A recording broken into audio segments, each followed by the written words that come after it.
Vanessa, bienvenida nuevamente. ¿Cómo estás? Muy bien, gracias y feliz por estar aquí en tu casa. No, gracias a ti. Digo, eres parte de esta casa editorial, gracias, sí, como sé. te dije vez pasada, y en estos momentos justamente transitando en marzo, que es un mes muy importante para mujeres destacadas, no solamente del Estado, sino que están haciendo actividades día a día.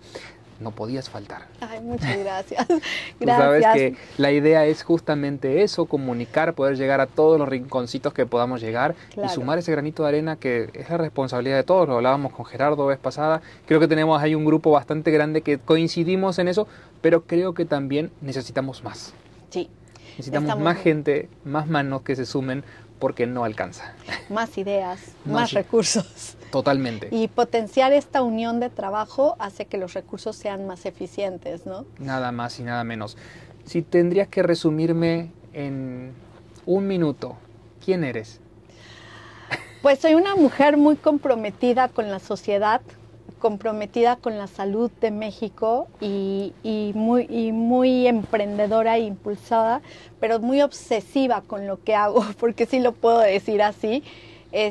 Me apasiona lo que hago y eso hace que hagamos grandes cosas. Qué lindo, qué lindo. Bueno, está tu peque por aquí, así que le dejamos un saludo grande.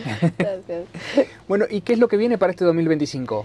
Vienen muy buenos proyectos, amigo. Todo enmarcado en una colaboración, pero lo más satisfactorio es que podemos acceder a estos recursos, que era lo que anteriormente no hacíamos, ¿no? Las organizaciones no gubernamentales hemos durante mucho tiempo caminado solas. Y eso hoy en día, a través de una crisis económica o política, social que se está viviendo hoy en día, ha puesto en jaque a las organizaciones no gubernamentales en materia de mantenimiento, de la sostenibilidad. Hoy Red Salud, como una organización de segundo piso y con la unión estratégica del Día de las Buenas Acciones, Goodie Days, una organización internacional presente en 115 países con más de 5 millones de voluntarios, nos ha permitido evolucionar a otro nivel de colaboratividad. Colaborar, conectar, que ese es nuestro propósito. Claro. Yo quedé como coordinadora del estado de Chiapas y Tabasco y nos permite conectar a todas estas entidades de la sociedad civil con financiadores, donde podamos seleccionar los mejores proyectos, los proyectos colaborativos que tengan un impacto social para poder ser financiados. Entonces, a mí esta parte se me hace una parte formidable cuando estamos viviendo una crisis económica en nuestro país. Sí, exactamente. Digo, y se viene un 2025 con muchos desafíos y se vienen muchas actividades que ya se venían haciendo, pero que además, como hemos platicado, se necesitan muchas herramientas, se necesita mucha gente, se necesita mucha dinámica, se necesita mucha logística y se necesita de todos. Y como tú decías, un desafío, porque a veces mucho que hace falta, no lo vemos como el desafío de unir esfuerzos. Claro. La suma de esfuerzos hace que los recursos, que el tiempo sean más eficientes en un proyecto. Entonces, si empezamos a trabajar coordinados y colaboradores, pues vamos a poder beneficiar a muchas personas, desde gobierno, empresas y sociedad civil, porque a veces los vemos como tres sectores separados. Hoy creo que tenemos que trabajar unidos los tres sectores. Ya hace más de una década que estás en Red Salud. Podríamos decir que tal vez los últimos 3, 4 años se le ha ido incrementando cada vez más la dinámica y cada vez más socios y cada vez más gente que está sumándose a la causa, ¿no? Sí, efectivamente 3 años muy intensos. Fue justo después de pandemia, ¿no? Fue justo después de pandemia. Hicimos un trabajo colaborativo en pandemia que nos permitió evidenciar, porque habíamos hecho más investigación. Nosotros como fundación tenemos un ente de investigación. Sabemos que un buen diagnóstico lleva a un buen proyecto y a un éxito de ese proyecto. Entonces nos dedicamos durante mucho tiempo a hacer qué vamos a hacer para investigarlo. Sí, que es la parte, perdón que te interrumpa, es la parte más importante que a veces no se hace. Sí, claro. Fíjate que hace unos días la Universidad UNIR sacó una nueva carrera de analista de datos específicos. Y esa es la parte importante, el mundo a dónde va evolucionando. Ya lo decía Bill Gates, ¿no? Tenemos que conocer a dónde va el futuro para saber dónde van los negocios. Entonces, en todos los rubros, negocios, sí, claro, educación y todo. Sí. Entonces, aquí la importancia de esto es qué nos están diciendo estos datos. porque podemos querer invertir en algo, pero si esos datos no nos los están pidiendo, pues es dinero desperdiciado. Claro. Eso es lo que hemos hecho en Red Salud, investigar primero para poder abordar. Entonces, los últimos 3 años efectivamente hemos podido consolidar muchos proyectos y contagiar a otras entidades a que se sumen a estos proyectos. Iniciamos con un tema muy firme en temas de salud, sin embargo, el año pasado nos abrimos a una atención de salud integral, que es la salud física, claro, mental y social de una persona. Y este año vemos un propósito o un nuevo desafío que es la una sola salud, que es un concepto que ya maneja la ONU desde hace muchos años, pero es a donde va el mundo. Tenemos que ver la salud de un humano, de un animal, pero del medio ambiente. Toda esta situación que estamos viviendo medioambiental está enfermando al humano. Claro. Entonces no podemos separar esa salud, sí, y ese es el concepto de una sola salud. Abordar todas las problemáticas que están generando padecimientos en toda la integralidad claro, o holísticamente hablando de la persona, y no podemos descartar estos dos, la salud animal, que la pandemia se deriva de origen sí, animal, por vectores tenemos muchas epidemias constantemente, sí, y el tema medioambiental, ¿no? Sí, bueno, me decían el año pasado que tanto Colombia, Brasil, Uruguay y demás, fue la primera vez que tuvieron prácticamente pandemias del tema del mosco, que antes normalmente era muy de aquí, de sí, una zona muy tropical, muy de aquí, sí, de Centroamérica, por decirlo de una manera. Y el comportamiento solamente en México, amigo, te puedo decir, las zonas tropicales, pues la proliferación del mosco lo da la humedad, las sí, condiciones, claro, ¿no? El año pasado, Puebla, que es una zona un poco más árida, no es tan tropical, tuvo epidemia y fueron claro, de los primeros lugares, si no mal recuerdo fue el 3er lugar en México con epidemia de dengue. Entonces, esto quiere decir que está viendo un comportamiento diferente y no tenemos que irnos lejanos, y era lo que te hablaba de los datos, ¿no? En la India, a través del mal manejo de los medicamentos en su destrucción, estaban llevando a extinción a 3 especies de buitres. En Puebla ya habla a través de la investigación de la Universidad Politécnica que tenemos concentrado ibuprofeno dentro del lago Valsequillo.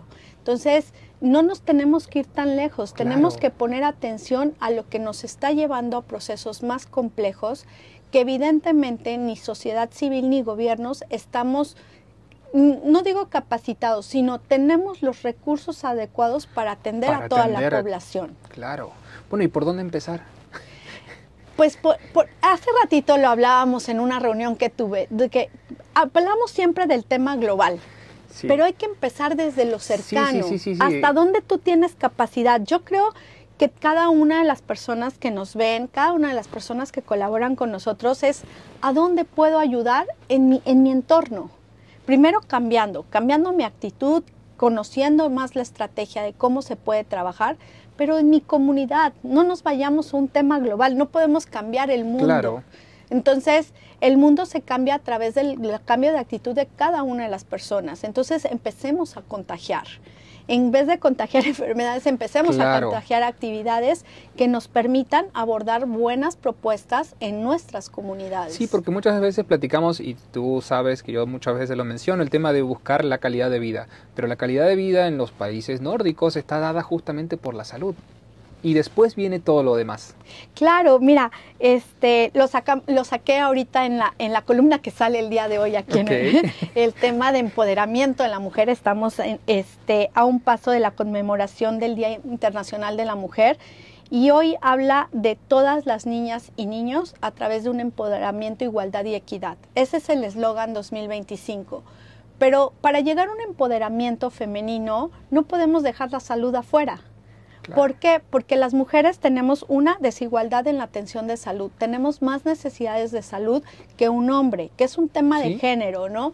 Al final, si nosotras no hay atención ginecológica, no hay atención de los derechos reproductivos de la mujer como tal, no podemos tener esas oportunidades. Claro. La salud materno-infantil nos permite a nosotras como mujeres desarrollarnos, ¿no? Ahorita decías, está mi hijo acá, pues eso es lo que enfrentamos todas las mujeres que trabajamos, el tener un hogar, y no discrimino al hombre, porque hay muchos hombres que también lo hacen, ¿no? Sin embargo, llevamos una brecha de género de 138 años y después de pandemia, 202 años lo marca la ONU. O sea, para llegar a un proceso de igualdad y equidad, las mujeres tenemos que seguir trabajando más que el hombre y romper estos techos de cristal, este piso pegajoso, influenciar a más hombres que nos coachen, que nos ayuden al crecimiento, y a medida que podamos, o sea, sí hay una desigualdad real, ¿no? Claro. Entonces, pero pues si no tenemos una equidad de igualdad en salud, pues ahí nos complica toda la situación. Desde el ¿no? vamos ya es complicado, porque Sí. decías, es una cuestión de género, sí, pero es una cuestión totalmente que tiene que ver con la integridad. Claro. Si no tenemos una buena salud, no puedo tener una calidad de vida, no puedo poder tener una propuesta de trabajo laboral.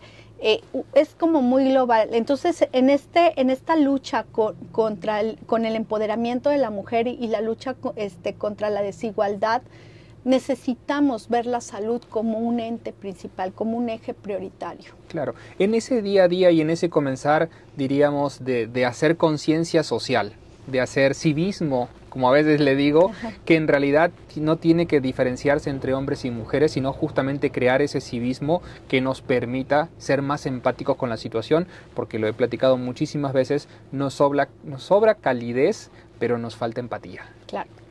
Sí, y son dos conceptos diferentes que a veces no los separamos, y son ¿no? bien diferentes, Sí. la calidez y la empatía justamente ante un montón de situaciones que tenemos, como tú dices, en el barrio, en la zona, en la capital, en los altos de Chiapas, en la costa. Sí, o sea, y es diferente. Fíjate, el sábado pasado, junto con otras organizaciones que colaboran con Red Salud, hicimos un campeonato de box. Y yo lo primero que hice cuando me senté con la WWBO, que es la organización que regula temas de boxeo aquí en Chiapas, yo decía, bueno, entiendo el tema del ejercicio y la salud mental, entiendo hasta un nivel, porque hay estudios que te marcan que el golpeo del boxeo genera un desprendimiento del estrés, sí, claro. y todo lo que tú quieras. Pero yo decía, el tema de las mujeres con el box y la salud mental, ¿cómo va correlacionado? Investigando en este proceso para escribir una columna que saldrá la próxima semana, veíamos la importancia del desarrollo desde la creencia de que la mujer puede tener esos puntos de colocación, desde dónde llega, cómo sí podemos estar en el box también, Claro. cómo podemos ser campeonas del box, cómo pueden generar sus liderazgos desde el box. Creo que esa parte es la parte más importante desde sus comunidades. Ahí tuvimos chicas que venían de colonias que podríamos decir como Patria Nueva, Claro. de otros municipios de Chiapas, de Tapachula, y veías la diferencia del comportamiento, la diferencia del choque, la diferencia del golpe, que eso no te lo podría explicar yo, ¿verdad? Claro, pero sí hay un contexto tiene que ver detrás de... Sí, tiene que ver con eso. Y muchas veces uno lo puede analizar en los famosos intercolegiales que hay cuando juegan al fútbol o cuando juegan al básquet, las diferencias de unos y de otros, dependiendo la zona, dependiendo si están en lo alto, en lo bajo y demás, el tema de la respiración, un montón de justamente herramientas, y definitivamente justamente a ese era el punto, ¿no? Cómo comenzar a mancomunar, porque en definitiva es urgente. Urgente. Ya no se puede urgente seguir y prioritario. Sí, no se puede seguir diciendo, bueno, mira, estamos haciendo este plan. No, es urgente, y es urgente desde ya, y es urgente. Por eso por ahí escuchaba a varias personas que están diciendo, bueno, empezar con 1 a 1. Bueno, el 1 a 1, el 1 to 1 funcionó para el tema del servicio, debería funcionar para hacer una comunidad mejor. Claro. Para hacernos responsables de decir, bueno, a ver, ¿a quién nos toca? Bueno, a Vane le toca a su pequeño, a Gastón le toca a su pequeño, a Noé le toca a su pequeño.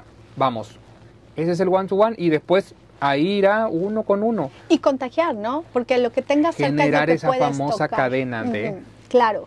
Mira, en algunas ocasiones, y hemos crecido, sobre todo los mexicanos, hemos crecido con la ideología de gobierno es el culpable de todo. Claro. Sí tiene una gran responsabilidad del contexto social, pero yo lo pongo muy claro en temas de salud. Si hoy una persona es diagnosticada con diabetes, la responsabilidad de su salud recae en él, si va a seguir teniendo los mismos hábitos de vida que tenía antes del diagnóstico o después del diagnóstico, ¿no? Creo que debemos de ser corresponsables de lo que vivimos, y cuando nos hacemos corresponsables, entonces ya no es tu decisión, es nuestra decisión. Claro. Entonces, cuando empecemos a ser corresponsables de las decisiones que toman nuestros gobernantes, de las decisiones que toman nuestros líderes en salud, de las decisiones que tienen nuestros líderes en comunicación, desde ahí entonces empezamos a ver las cosas diferentes. Bien. ¿No? ¿Cómo invitar a todas aquellas mujeres que por alguna u otra razón no están siendo parte del día a día o de transformar justamente una de las cualidades que creo que tiene sin lugar a dudas Red Salud, que tú lo llevas a cabo hace 12 años ya? ¿O? Ya tengo 16 años, 16 como años. y Ok. como Red Salud Internacional 10 años. Bien. La mayoría son mujeres, o por lo menos el 70%. Sí, tenemos más mujeres, y te voy a decir por qué somos más mujeres. Somos más proactivas. Los hombres tienen a un liderazgo muy marcado en el tema empresarial. Las mujeres somos como más bonachonas, por decirlo de alguna forma, ¿no? Sin embargo, tenemos hombres extraordinarios y aliados extraordinarios como tú, amigo, que están convencidos de lo que hacen, y sale desde una plática, ¿no? Sí, o sea, claro. todos los que trabajamos y coordinamos, porque tenemos un eslogan que es todos somos Red Salud. Uh-huh, sí, sí. Esa es la parte, el convencimiento, porque a lo mejor la empatía, la solidaridad, el altruismo, todos lo tenemos implícito, a lo mejor muy escondido, pero lo tenemos implícito. Lo único que necesitamos es destaparlo. Claro. ¿Y cómo se hace? Pues dando a conocer. Mucha gente no sabe cómo ayudar. Yo les digo, si van a ayudar, busquen a una organización civil con prestigio, no Red Salud, cualquier organización. Claro. Hay muchas organizaciones sí. civiles con prestigio, que sean conocidas, que realmente se vea la labor que hacen, porque hay muchas que también, como en todos lados, no son tan profesionales y lucran con los recursos que reciben, ¿no? Entonces, busquen algunas organizaciones, como nosotros tenemos el logotipo de transparencia. Claro. Nos amparan las recomendaciones de otras organizaciones internacionales. Las certificaciones, el tiempo. Todo eso. Entonces, busquen y vayan a hacer voluntariado con ellos. No es que yo vaya a hacer voluntariado, porque también es válido, voy y quiero ir a regalar comidas a los migrantes, preparo la comida y la regalo, es válida. Sí. Pero siempre es más efectivo cuando hacemos una medición de la calidad de vida, desde antes de la ayuda a después de la ayuda, y eso lo hacen las organizaciones civiles. Sí, que eso es fundamental para empezar a cambiar los parámetros. Sí, claro. Si no, es como que estaríamos repitiendo todos los días. Le das a la misma gente y no hay, mira, hay algo que pasó en la ONU con los objetivos del desarrollo del milenio, que fueron los de antes del 2015, y los del desarrollo sostenible, que son estos. Muchos se repiten porque, aunque dice la ONU, sí llegamos a cumplir los estándares, por ejemplo, salud materno-infantil, llegamos a cubrir los objetivos de mejorar la calidad de salud materno-infantil en las mujeres, mas no cerramos brechas de desigualdad. Eso es un concepto diferente. O sea, sí ayudamos a muchas mujeres a que no tuvieran morbilidad y mortalidad materno-infantil, pero no llegamos a los lugares donde realmente hace falta, sino hicimos el trabajo en lo próximo. Entonces, a veces caemos en eso. Si queremos cerrar las brechas de desigualdad, tenemos que hacer el trabajo en donde los lugares realmente no tienen acceso a esos recursos.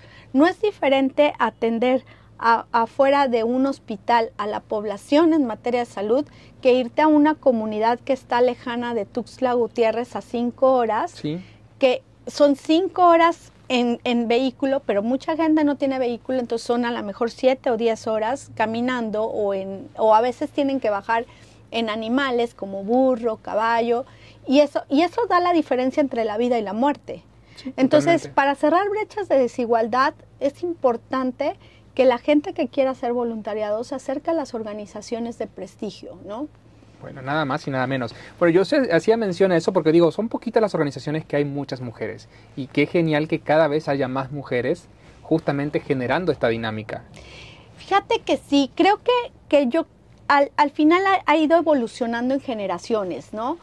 Pero las mujeres hoy en día somos más proactivas, independientemente que nos dediquemos al hogar, muchas trabajan, muchas hacen voluntariado y eso te da una dinámica diferente, desde una visión femenina Claro. de empoderamiento, ¿no? Y también romper patrones. Yo a veces lo he hablado con amigos o con conocidos y demás. Digo, yo viví en una época en otro país donde justamente no estaba mal que el señor hiciera las cosas de la casa y cocinara y sea parte de un esquema, porque en definitiva vivimos en un mundo donde tenemos que aprender a compartir. Y creo que también volvemos a principios muy básicos como el tema de compartir, de ser empático y demás, que tú dices, ¿en qué momento lo perdimos? Pues en México vivimos en una cultura muy machista y yo siempre lo he dicho, no desde el hombre, desde la misma mujer, ¿no? O sea, a ver, tu hermanito no hace esto, tu hermanita lo tiene que hacer. Creo que hemos evolucionado mucho, pero sin embargo, Nos usos y falta, costumbres claro. los hay y muy marcados en Chiapas. Sí, Te vas sí, a los altos de Chiapas y la mujer no tiene ese valor que tiene, ¿no? Entonces, creo que todavía tenemos muchos desafíos que trabajar en México, en Chiapas y en muchos municipios de Chiapas, pero creo que vamos avanzando, no a los niveles que una mujer quisiera, ¿no?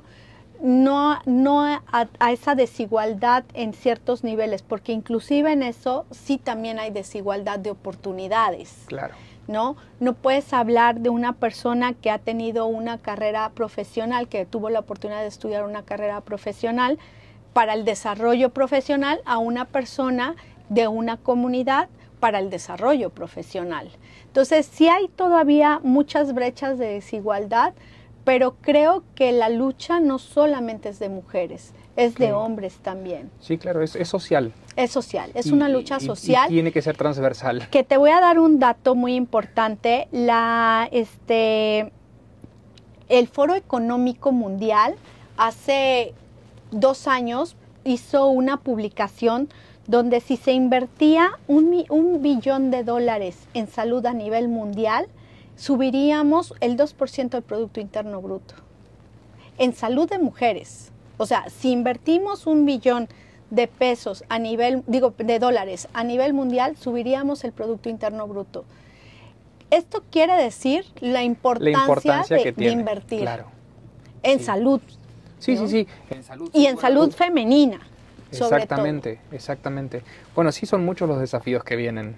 Muchos desafíos, la verdad, pero muy contentos trabajando. O sea, la verdad es que creo que este clic que hemos hecho muchas organizaciones de trabajar de manera colaborativa, a veces no trabajábamos por este protagonismo, pero no sabemos que podemos ganar de otras formas, ¿no?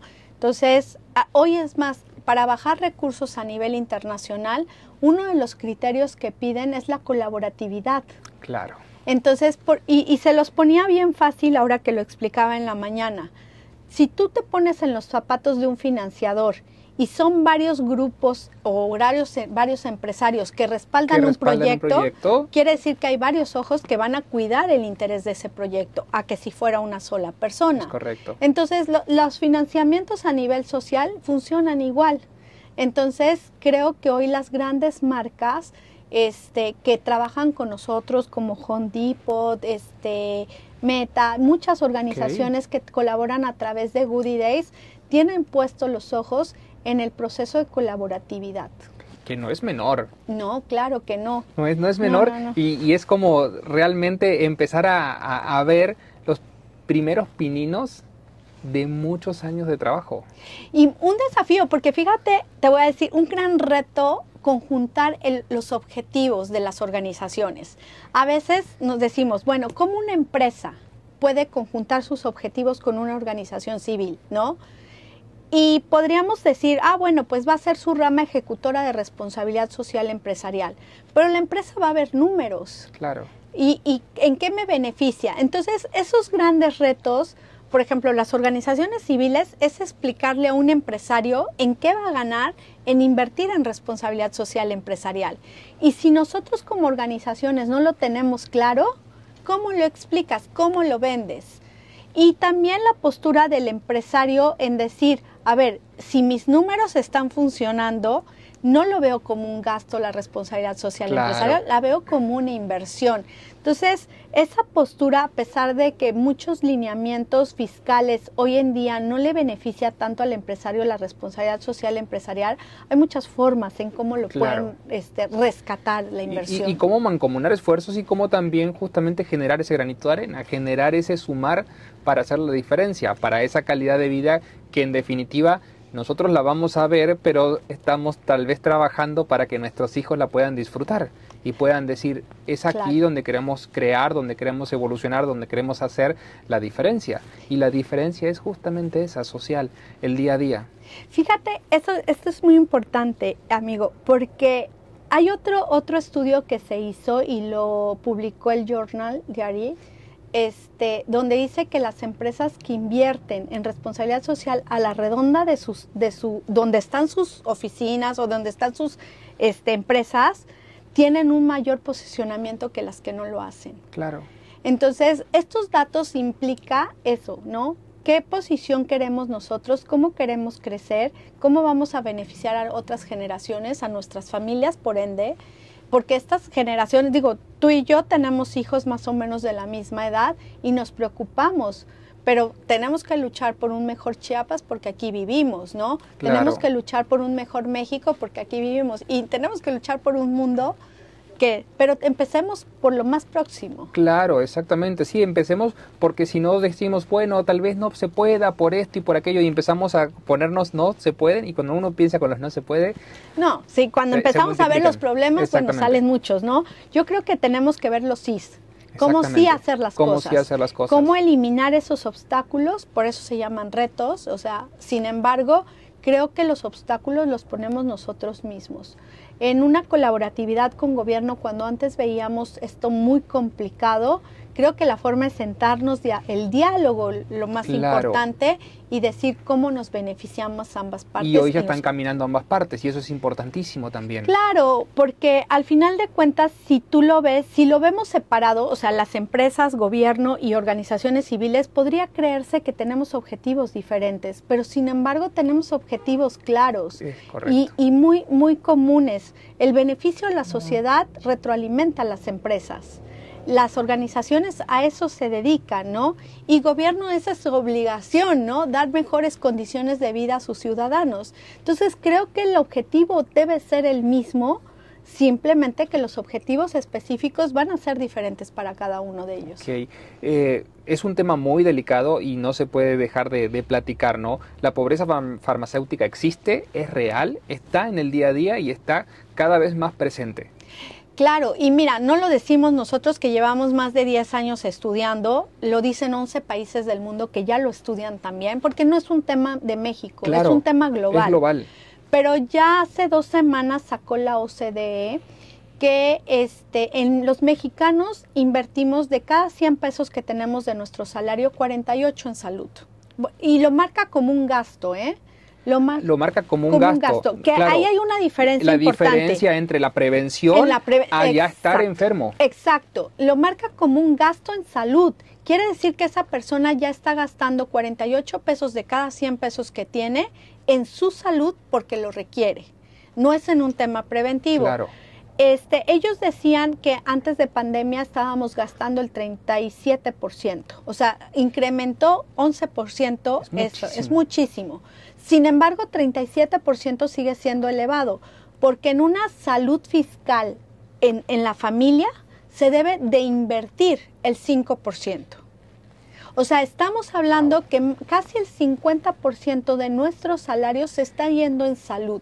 Hay muchos factores, muchos contextos que nos tardaríamos mucho en platicarlos, pero yo creo que esto hace conciencia de algo bien marcado. 1, la falta de prevención. Sí. Que no le hemos sumado a la prevención. 2, los factores socioeconómicos y ambientales que estamos viviendo el día a día y los factores de responsabilidad. Sí, que todo confluye. Sí, porque claro. Los calores que tuvimos los últimos días han sido terribles para la época y ahora ya se viene un frente frío este fin de semana. Es decir, es como dices, bueno, ok.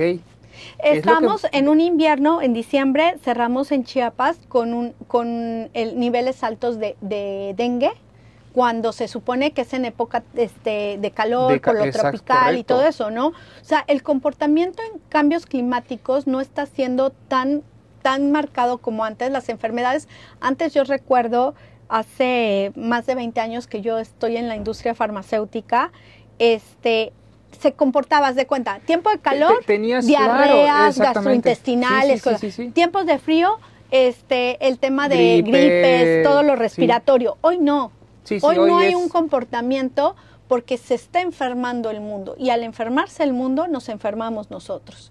Y al no entender cómo va el proceso de salud, cómo vamos a atender eso y de verdad aceptar que hay una pobreza farmacéutica en el mundo entero. Exacto. Y en México sobre todo, creo que no podemos generar dinámicas importantes que podríamos prever en vez de sanar este tipo de cosas. Y yo creo que volvemos al punto, es urgente, es inmediato y además es tomar conciencia para empezar a ya tomar decisiones sobre eso, porque son datos. Sí. No es que es algo que más o menos nos imaginamos, no, son datos reales sobre la sociedad en la cual estamos viviendo y con mucha razón cuando tú vas a un hospital o a un sanatorio y demás, ves que está lleno de gente y eso no debería estar pasando.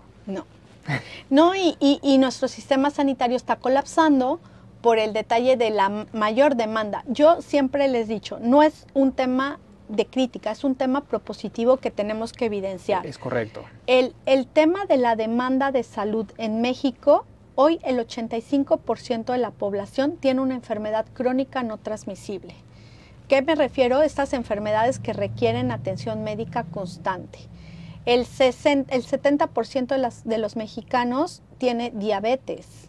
No, los números son Entonces, los números terribles. Son muy terribles, muy drásticos, pero muy claros. Entonces necesitamos trabajar, para revertir estos números, porque no va a haber ningún sistema sanitario público que pueda enfrentar esos números. Cada vez vamos a ir colapsando nuestro sistema sanitario y por responsabilidad de todos, ¿no? Los mexicanos en Chiapas, los números de obesidad infantil y adulto es primero y segundo lugar. Sí, ¿no? Estamos encabezando la lista, sí, totalmente. El tema de consumo de refresco en Chiapas es impresionante. Es cada vez más alertante. Alarmante. No, y el tema es que ya se hace una costumbre, incluso hasta a veces cuando tú preguntas y tú dices, es que no, eso me llena más que si yo como. Y tú dices, bueno, es que ahí está el punto. También, bueno. Y ahí está todo donde empiezas y de dónde empezamos a trabajar y cómo generamos esa dinámica, justamente. Claro, si tú llegas a un restaurante y compras un refresco, compras un agua de fruta, pues el precio te dice que seleccionar a veces en vez de lo más saludable, ¿no? Si le vas a dar alimentación a tus niños y luego un cereal es más barato que cualquier otro alimento, pues desde ahí, ese contexto lo tenemos que vigilar. Claro. Creo que la educación desde edades tempranas, cuando los concientizas a los niños, pueden influir en los adultos. Y aquí lo que decías es multifactorial, ¿no?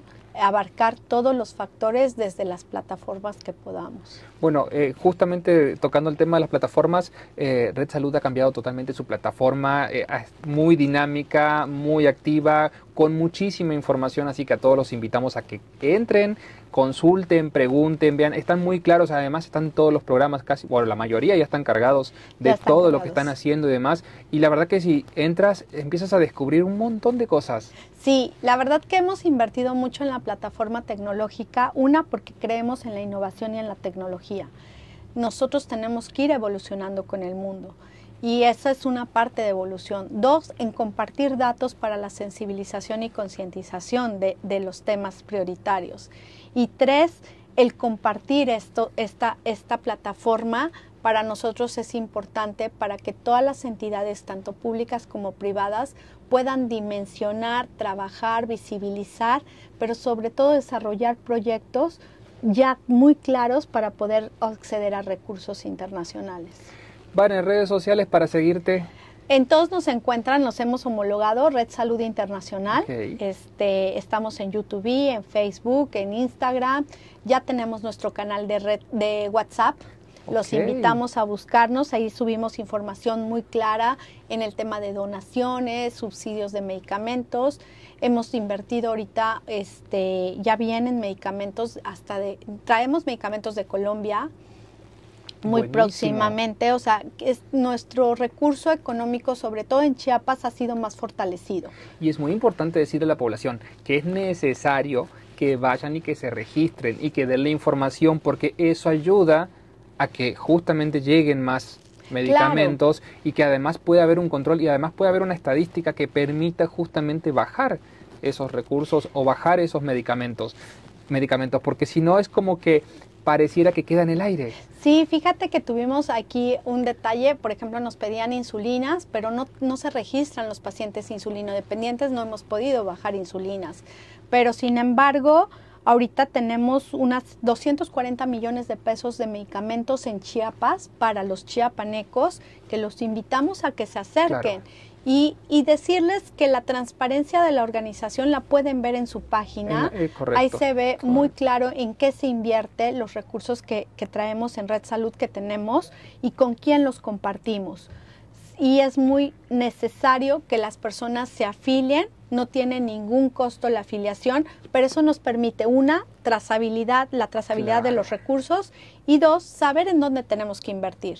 Porque si no nos guían los mismos usuarios a dónde invertimos, pues no sabemos en qué invertir. Para nosotros es un gusto que mujeres que cambian la dinámica diaria de nuestra sociedad para hacer una sociedad mejor nos acompañe y ser parte de tu equipo. Así que gracias como siempre por el tiempo, por el cariño, por la amistad. ¿Y redes sociales para seguirte a ti? Vanessa Traconis Quevedo, nos pueden en las mismas plataformas. Gracias de todo corazón, y ha sido un placer. Gracias a ti. Igualmente, siempre, amigo.